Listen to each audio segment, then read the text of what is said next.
Good evening, everyone. Welcome to Oxford Bookstore's Digital Conversations. We bring to you this very special conversation on the book Kashmir at the Crossroads, written by Sumantra Bose and published by Pan Macmillan India. Sumantra Bose is one of the world's foremost experts on the Kashmir conflict. He is the author of 7 books, including Contested Lands, Israel-Palestine, Kashmir, Bosnia, Cyprus, and Sri Lanka, and Secular States, Religious Politics, India, Turkey, and the Future of Secularism. In conversation with Sumantra Bose, today we have with us Shubhajit Bagchi. Shubhajit Bagchi is a professional journalist since 1996, formerly with the Hindu newspaper, BBC World Service, and Anandbajar Patrika. He has reported extensively on Kashmir conflict, left-wing armed insurgency, minority and communal politics, and impact of underdevelopment in tribal India. Over to you, Shubhajit sir, to take the discussion forward. Thank you, Ritlina, and it's a pleasure. And welcome, Professor Bose. And thank you. Yeah, I mean, nice to see you. You too. Yeah. Well, the book we are going to discuss tonight is about Kashmir, as it's been mentioned. It's called Kashmir at the Crossroads. It's published globally by Yale University Press in December 2021, very recently, and simultaneously in India by Pan Macmillan India under the Picador imprint. And the writer, Professor Bose, Sumantra Bose, is very much here with us. As you know, Kashmir is a critical word in India, a very bitter conflict actually between two countries. And it's always difficult to say or write anything about Kashmir without taking sides. But that is exactly what Professor Bose has been doing for all these years. All these years means last 3 decades. He has published on an average 1 book on Kashmir in every decade. First one in 1997, if I'm not wrong, second one in 2003, and the latest one just about a month or so back. So, Professor Bose, my first question, without wasting any time to you, that is, there are 2 parts to the first question. First is if you can give us an overview of the book, the chapters, the 5 chapters that you have in the book. And secondly, your book starts with an interesting line, the preface, which says, this is not a book I had particularly wished to write. Well, I also find it interesting because Kashmir election possibly after delimitation is coming up, and then there is the national election. So why you are releasing or writing and releasing the book now? That's one question. And the other is if you can give us an overview of the first of the chapters, 5 chapters of the book. Over to you, Professor Bose. Thank you for that kind introduction, Shubhajit. It's true that the first line of the preface reads, "This is not a book I had particularly wished to write." So since that has intrigued you, let me explain that briefly. First of all, as you already said, this is my 3rd book of 8 books I have sole authored in all on the Kashmir conflict. And, I never imagined that I would write, 3 books on the same topic. So I keep coming back to it. But there's another meaning to that line. This is not a book I had particularly wished to write because the Kashmir conflict is going through a particularly dark stage. And, I'm an optimist by nature. And I wish the events of August 2019 hadn't happened, but they have happened. And they are a watershed in the evolution of the Kashmir conflict, August 2019, as important, I believe, as October 1947, when the conflict began, or January 1990, when the Kashmir Valley plunged into insurgency and insurrection. So despite not wanting to particularly revisit the matter, especially at such a dark time, and also not write, repeatedly about the same topic, I knew, on actually 5th August 2019, that I would have to return to the Kashmir conflict in a fairly big way. So that's the explanation for that particular line that intrigued you. Why now? Well, I've probably, partly answered your question. I'm not particularly concerned about the delimitation exercise, except to note that I consider it a useless, diversion from the actual conflict, a ploy to kind of muddy the waters further. So that doesn't particularly concern me. Let me now give you a overview, as you asked, of the book's structure and contents. As you said, there are 5 main chapters, chapters 1 to 5, and I follow a chronological order. It's very simple, from 1947 until almost the end of 2021. So a period of 74 years. Chapter 1 is titled The Dispute, 1947 to 1989. This covers the 4 decades during which Kashmir was primarily regarded as a territorial dispute between India and Pakistan. This is before insurgency erupted in the former Indian state of Jammu and Kashmir in 1990. There were 3 wars, as we know, 2 of them directly triggered by the Kashmir conflict. So it covers those 4 decades plus, and of course fills in information from centuries past, which are essential to understand the 20th century conflict, particularly the princely state era, 1846 to 1947, which is very relevant. Chapter 2 is titled, somewhat melodramatically, but not inaccurately, The Carnage. The Carnage is the chapter that covers the very bloody period from 1990 through 2004, so a 15-year period. But this chapter is not just about the violence, the waxing and waning of insurgency and so on.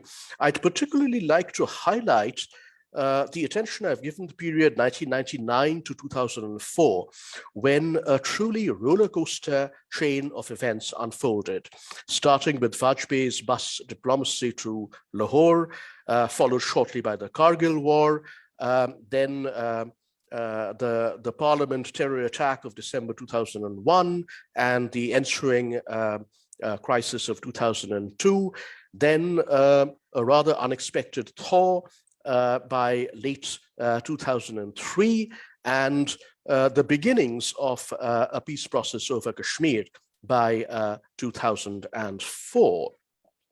Chapter 3 is titled The Stone Pelters. It covers the period 2005 to 2019, another 15-year period.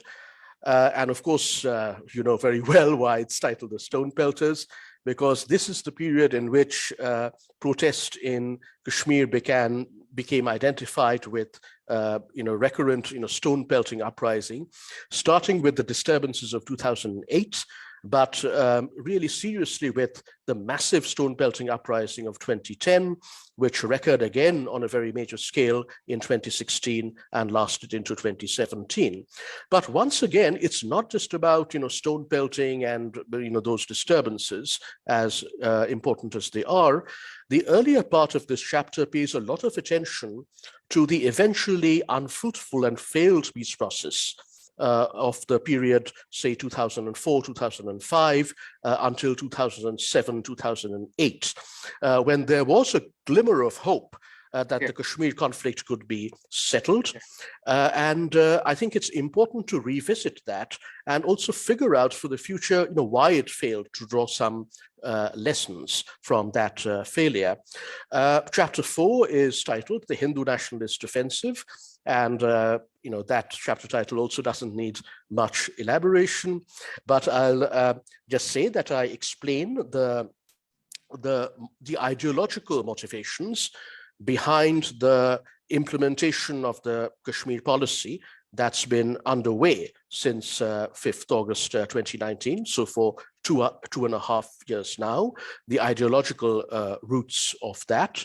And also I explain, how the implementation, has been taking place through fairly draconian methods, to say the least.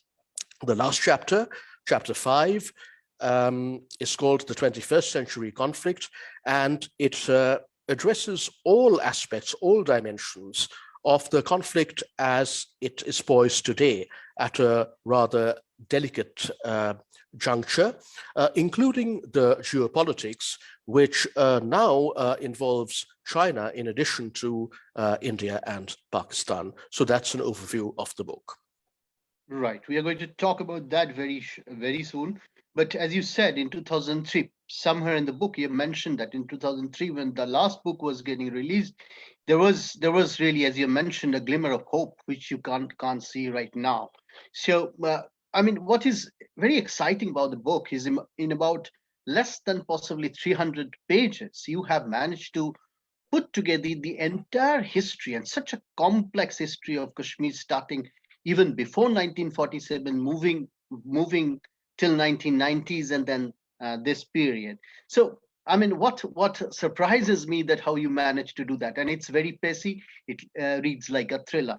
Now, what I realized that you often have possibly used the characters to tell the story rather than really going in case of a film like with a plot. You're not moving with the plot. You're telling, your characters are coming in there, they're telling their stories. You have the character like Parveena Ahangar, who was such an iconic character whose son disappeared, and she started an organization of the disappeared persons. And then there is the Kashmiri Pandit, 112 years old. He has always lived in Kashmir, and his experience about life there.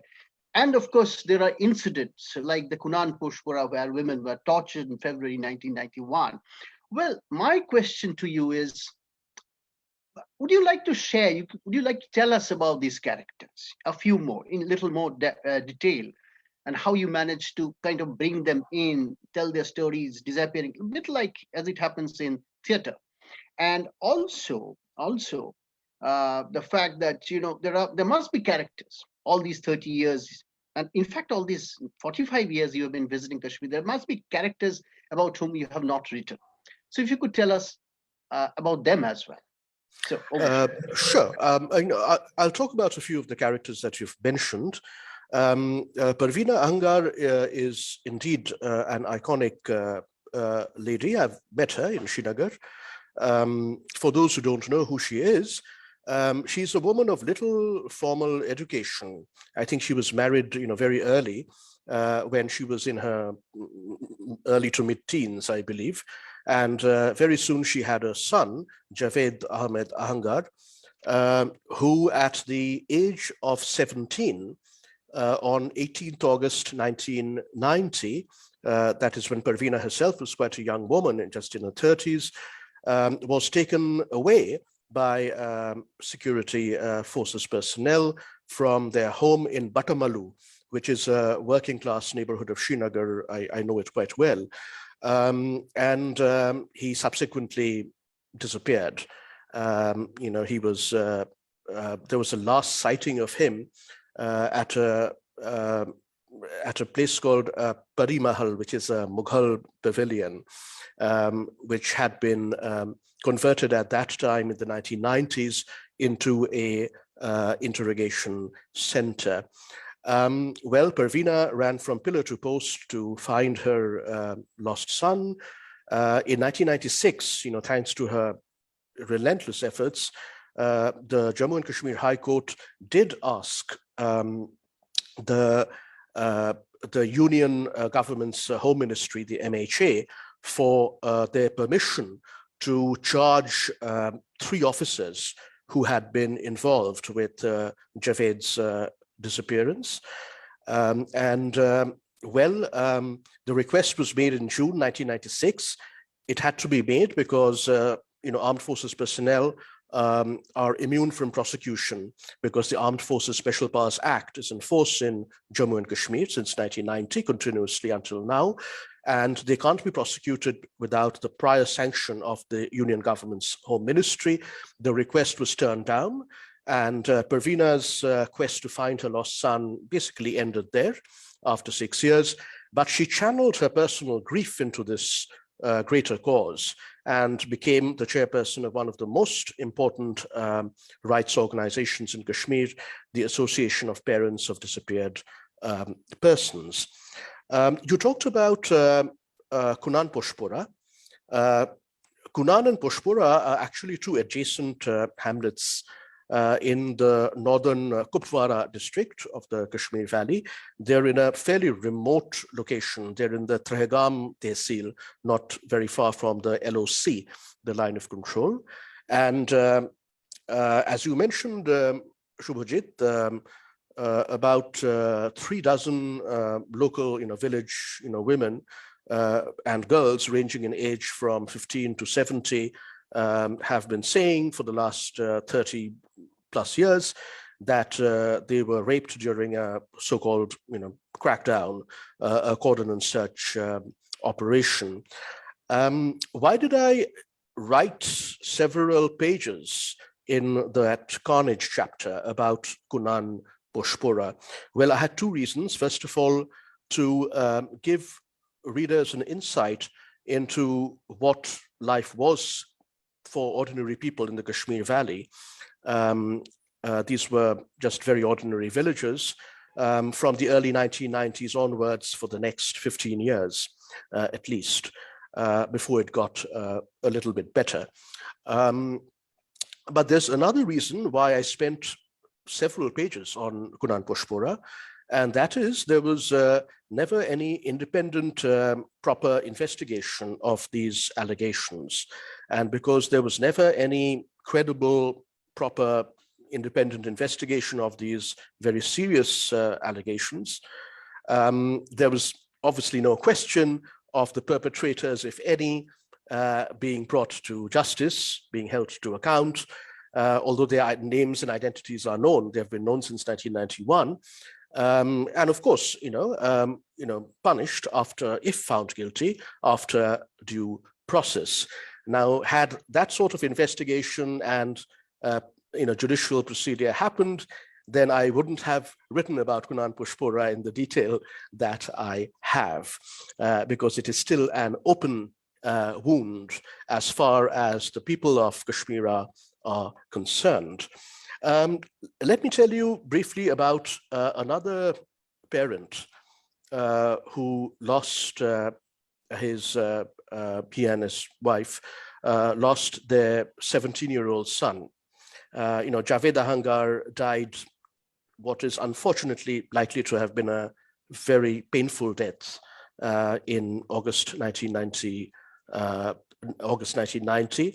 The second case is 20 years later, in June 2010.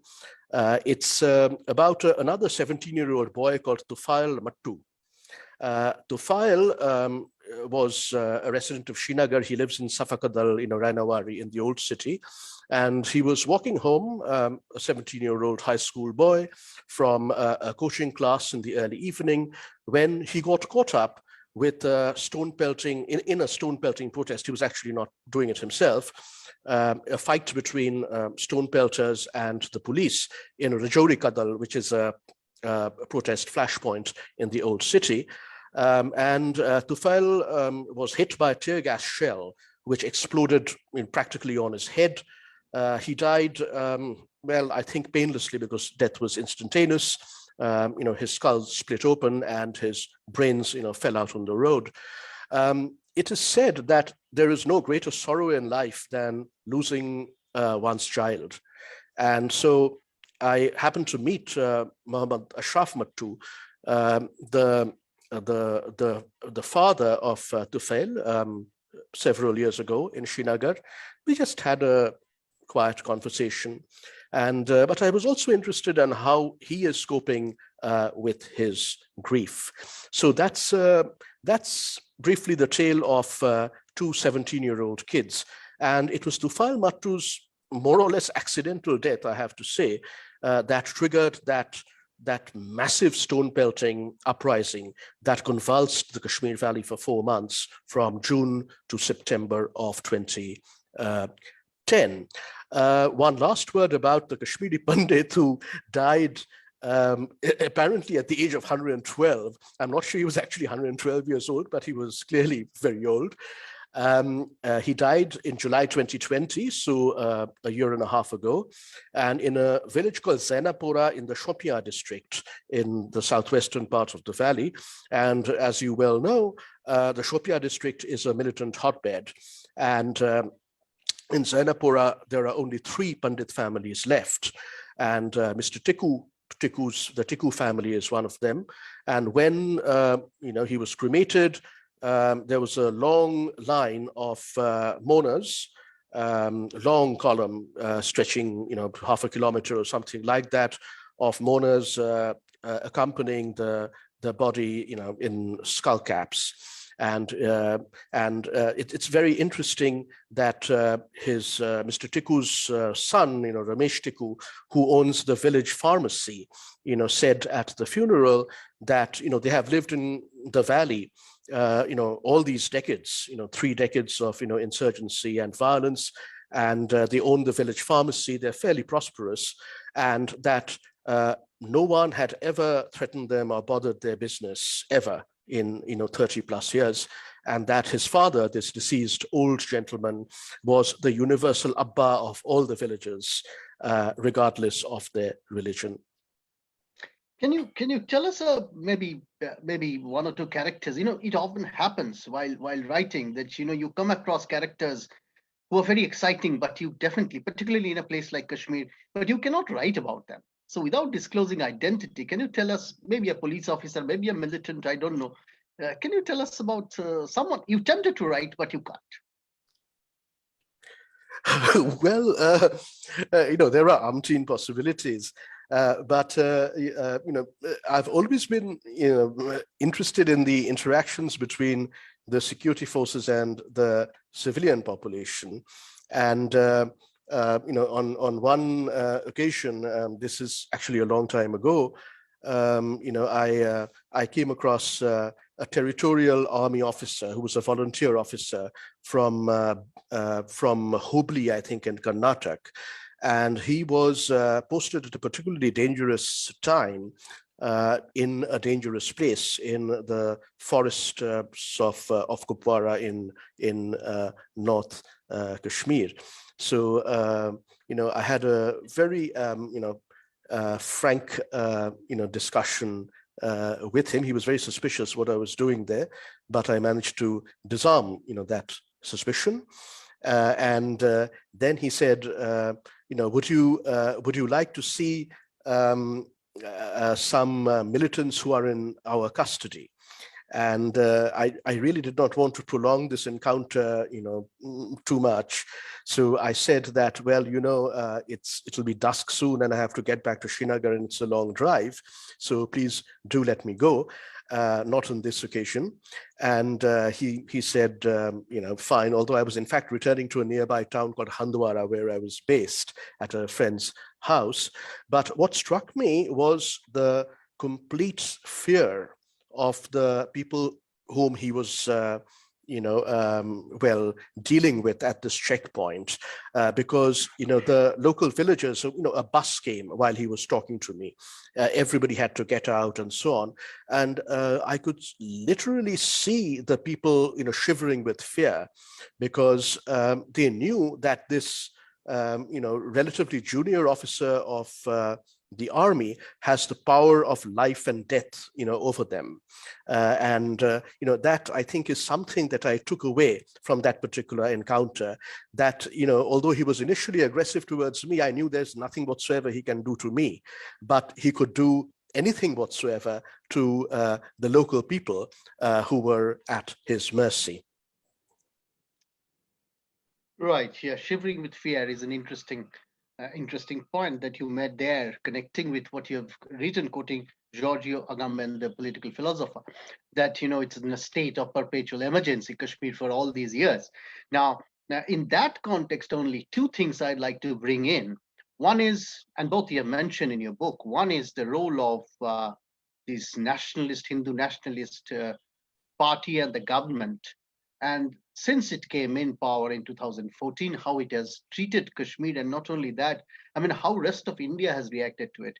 India used to protest to many things happening in Kashmir from time to time. But over last few years, since the status of Kashmir has changed, we do not see much protest supporting Kashmir cause in rest of India. So definitely, these Hindu nationalist party and the government have managed to have their imprint on people's mind. So that is one side of the story and how they are dealing with this. Yeah, if you can talk about it. Connecting with that, also you have made a point earlier also, which is bringing another party to the table. There are already two parties, the India and Pakistan, apart from of course the Kashmiris, to address any Kashmir question. But now we have China. There's a third party, or maybe the fourth party in the table. So connecting these two, how do you see Kashmir's future, if we can talk about that? Over to you. Yes, and first of all, you're quite right that there has been an attempt, a concerted attempt, to shut down all public discussion of the Kashmir issue in India. And it has succeeded to an extent which was not the case before. Of course, the first and second Modi governments dealt with Kashmir in rather different ways. You remember that they made this power sharing pact with the People's Democratic Party, the PDP, something which I strongly supported at that time, except that I did not realize, being perhaps naive, that the BJP had entered into this pact in bad faith and had absolutely no intention of acting on any of its commitments, whether reviewing the Armed Forces Special Powers Act or starting a multidimensional dialogue to further peace. And then, of course, we know the draconian policy, the iron fist approach that was unveiled in August 2019 and is ongoing since then. About China, a hard-earned diplomatic victory for India was the Shimla Agreement, where in July 1972, for the first time, 25 years after the Kashmir dispute began, Pakistan reluctantly, because they had been defeated, they had been dismembered and so on, reluctantly, begrudgingly, but still acknowledged that Kashmir was a bilateral dispute between India and Pakistan and not an international dispute that necessarily had to be solved under the auspices of the United Nations or the international community. One fallout of the post-August 2019 policy is that China has moved from lurking in the background to coming out in the center stage of the Kashmir conflict with a vengeance, flexing its muscles. So that hard-won gain, 50 years ago, of the Shimla Agreement, bilateralism, has been at least partly undone. And the regional geopolitics of the conflict has almost become explicitly trilateral, India, Pakistan, China, than the old bilateral of India and Pakistan. You had another question. So basically, post-2019, the Kashmir conflict has been re-internationalized in a way that is perhaps not in India's national interest.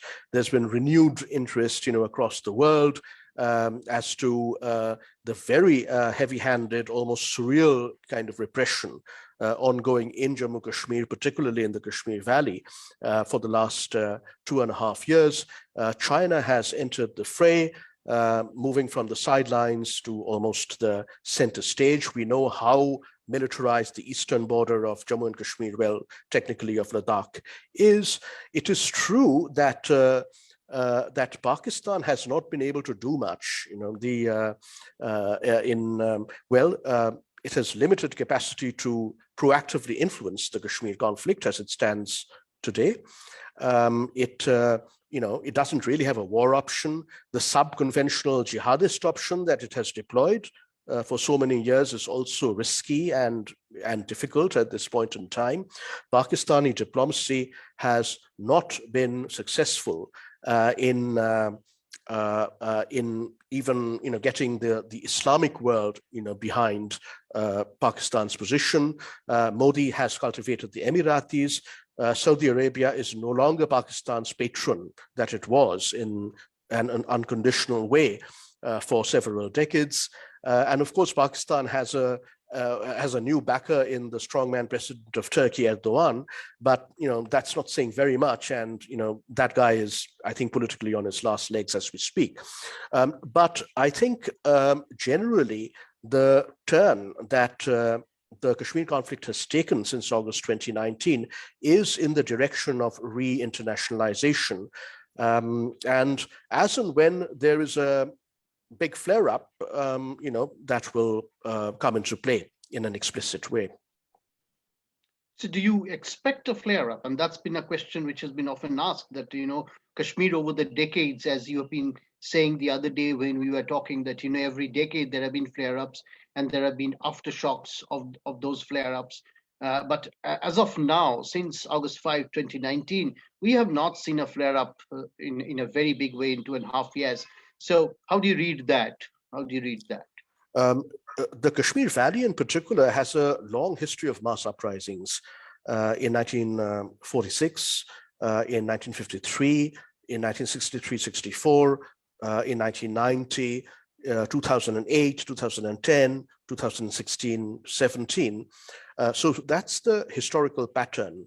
Why hasn't there been a flare-up for 2.5 years now, despite the obvious provocations? I think there are two explanations for that. First explanation is that the strategy of repression has at least temporarily succeeded. And in the book, I say it has two elements. There is the strangulation technique of smothering and suffocating any manifestation of protest at source, and the decapitation technique. That is, decapitating not just the political leadership, but the civil society leadership as well. People who might be able to organize protests, people around whom ordinary citizens rally around. We know what's happened to the pro-India political class of Kashmir since August 2019. As for the pro-independence and the pro-Pakistan groups, their leaders are almost all in prison. So we have this strangulation technique aimed at the population as a whole, and the decapitation technique towards the leadership. But I also think that the people of the Kashmir Valley have been very cautious and circumspect, because the legacy of that 15 years of carnage, 1990 to 2004, still, when they lost tens of thousands of people, still hangs very heavily over the valley. And that has made people more mature and more restrained. And they have chosen caution and circumspection over just erupting in anger, as they did in 1990, for example. But that's not to say that this strange lull, I think, when we look back on it, we look back on it as a period of eerie, lull. I'm fairly sure it's going to be broken, at some point. What I can't predict is the manner in which it will happen, but the exact timing. But there are three scenarios which I sketch in the last chapter of the book. Is that there are three scenarios. One or more of these three scenarios could lead to an escalation and the end of this eerie lull. One is, of course, large-scale deaths in the valley in particular from action, police and military and paramilitary action against renewed protests. Another is a repetition of what happened on February 14, 2019, the suicide bombing just south of Srinagar, which killed 40 CRPF personnel. That could also be a trigger for escalation. And the third, perhaps most frightening kind of possibility, which I hope will not materialize, is a repeat of something resembling the November 2008 Mumbai terror attacks, which completely put paid to what was left of the Kashmir peace process. So there's a lot of risk here. I would say the situation is very precarious. And of course, as we blame the BJP-ruled government in the center, which has been running Kashmir, all other governments have been running Kashmir from Delhi. We cannot take our eyes off Congress, which has been, in your words, has hollowed out much of this Article 370 and has been doing what BJP has been doing, maybe not as strongly, but they have been doing all these things over last maybe 6 decades. So don't you think so? And what is your opinion on that? Absolutely. By 1965, the Article 370, the autonomy provision in its original form, was almost defunct because it had been eroded between 1954 and 1965 by enforced centralization and forced integration into the Indian Union, a slew of measures, and legislations, presidential proclamations, all of that. So what was left of Article 370 after 1965 were really the symbolic vestiges. A state constitution enacted in 1957, which wasn't terribly important because obviously the national constitution takes precedence. A state flag, which of course was abolished in 2019, and a penal code called the Ranbir Penal Code, carried over from the princely state era, stuff like that. What was actually much more important were the three other elements of what happened on 5th, 6th August 2019 in the Indian Parliament. First of all, the liquidation of Jammu and Kashmir as a state. The second, it's carved up into 2 union territories under direct, central rule, with Ladakh detached as a separate union territory. And third, the end of Article 35A, which, unlike the hollowed out Article 370, was in fact, very relevant to the lives of the people of Jammu and Kashmir in all the 3 regions, and to people of all religious faiths, ethnic communities, and political preferences, because Article 35A gave all the people of Jammu and Kashmir, and including Ladakh, of course, protection in terms of land ownership, property rights, and most important of all, job and employment rights, particularly in government service. Going back briefly to your question about the Congress, we had occasion to refer to the Armed Forces Special Powers Act. That was introduced by Jawaharlal Nehru's government in the late 1950s and was used first against insurgents in what was then still the Naga Hills of Assam.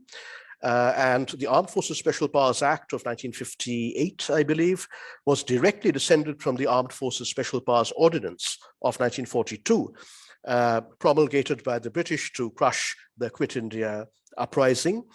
The 2 other legal instruments, shall we say, kind of lawless laws, which are stalking the Jammu and Kashmir as we speak. The Unlawful Activities Prevention Act, UAPA, which is of course a central law, was passed in the Indian Parliament in December 1967. So that's 54 years ago. Right. And of course, it underwent a very deadly amendment on 2nd August 2019, mark the date, it's a very revealing date, 2nd August 2019, 3 days before 5th August, when Amit Shah introduced an amendment, which was passed, of course, that any individuals, not only members of declared, banned organizations could be booked under the UAPA. But the fact is that UAPA has been around since 1967. And last of all, the Public Security Act, which is a complete menace. And that's a Jammu and Kashmir specific law.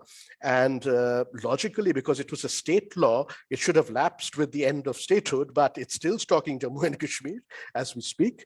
And when was it enacted? It was enacted in 1978 by Sheikh Mohammed Abdullah's government.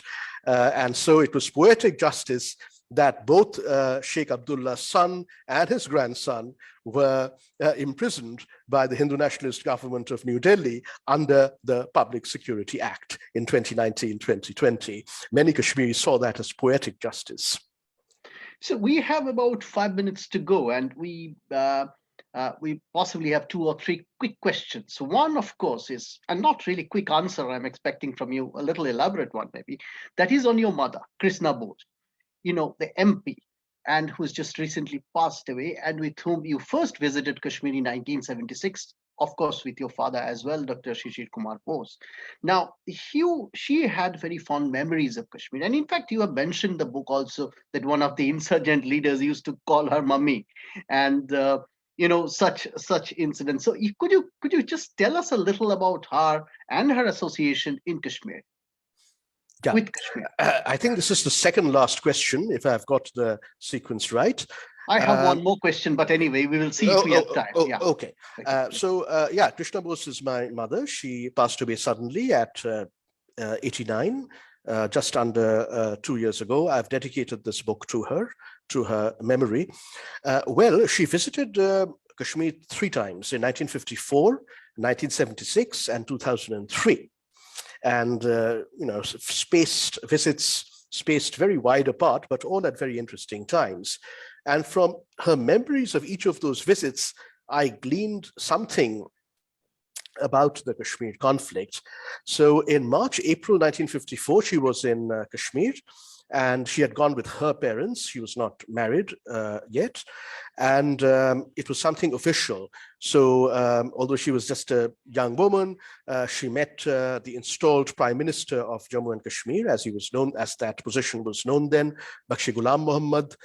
She met Karan Singh and his wife, and various other dignitaries. But when sometime after I started working on the Kashmir conflict, she remembered something from that 1954 trip, during which they traveled to Pahalgam and camped, and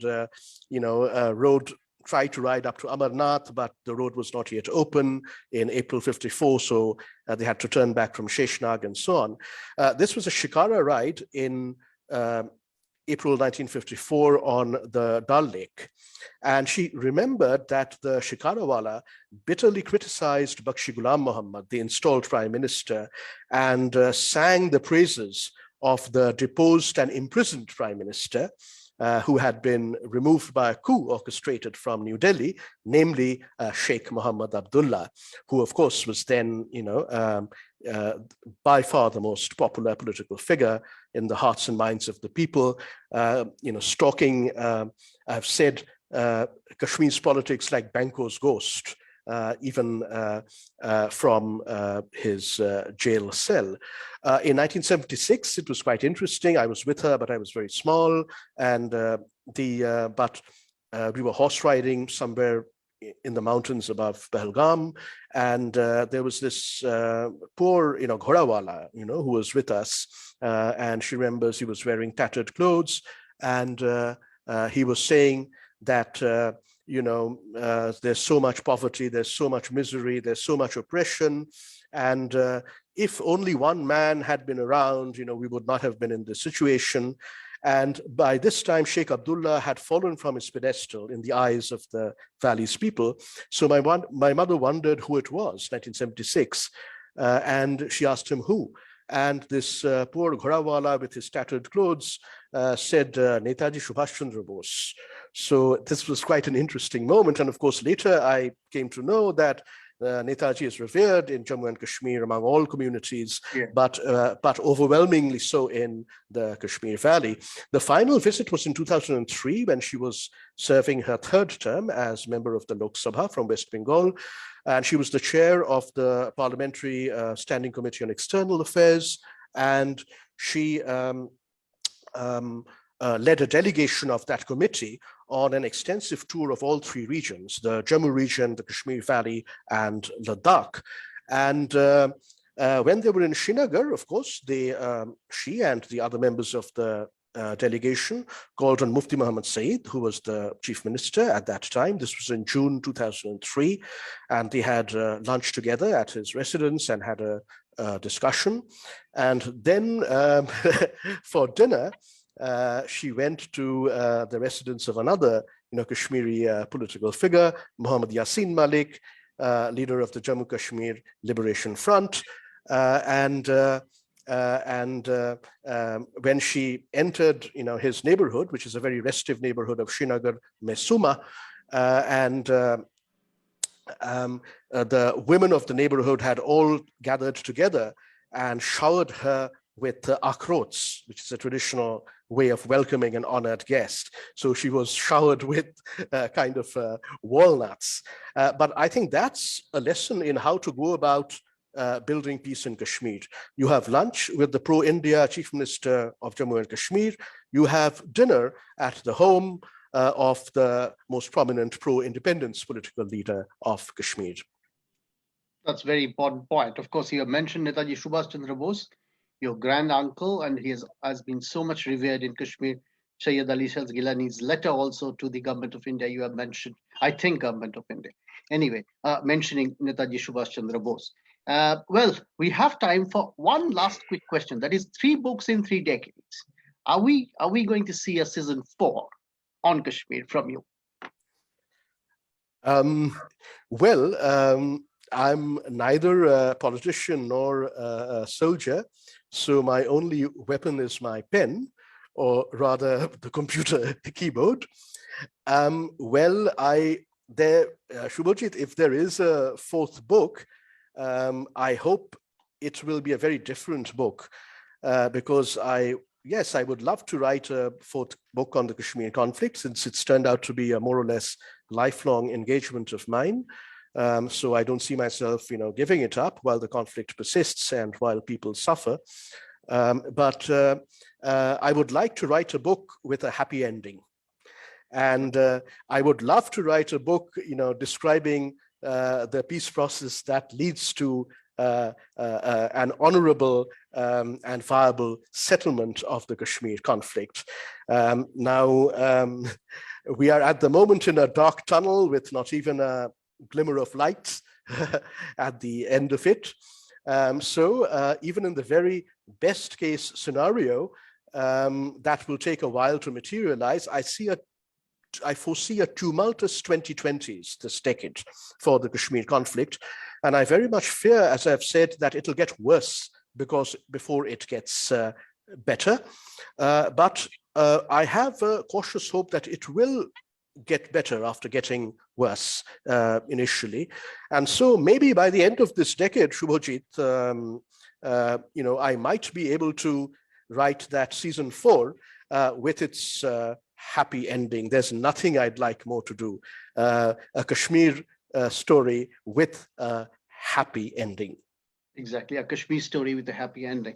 Maybe we have the name of the book as well there in those last words of Professor Bose. Well, we have to wrap up here. I had at least a couple of more questions, but we do not have time. If you would like to contact Professor Bose, then you can check his website, which is sumantrabose.com, which is sumantrabose.com. And the other thing is the book is available in Oxford Bookstore, as you all know, in Park Street in Calcutta. And of course, the oxfordbookstore.com can take online orders. With that, Ritlina, it's over to you. Is she there, or are we just over with the program? Great. Mm-hmm. So thank you. Thank you very much, Oxford Bookstore, for organizing this, for Pan Macmillan India, for facilitating this, Shubhajit, with all your journalistic experience from the BBC, The Hindu, and other publications, for coming on board and anchoring this. Good evening to everybody who has attended. Thank you. Good evening to all of you. Thank you. Thank you, sir. Thank you for the lovely session. So you are disconnecting, right? You're welcome. Yeah. Yes, yes. Bye. Mhm. See you.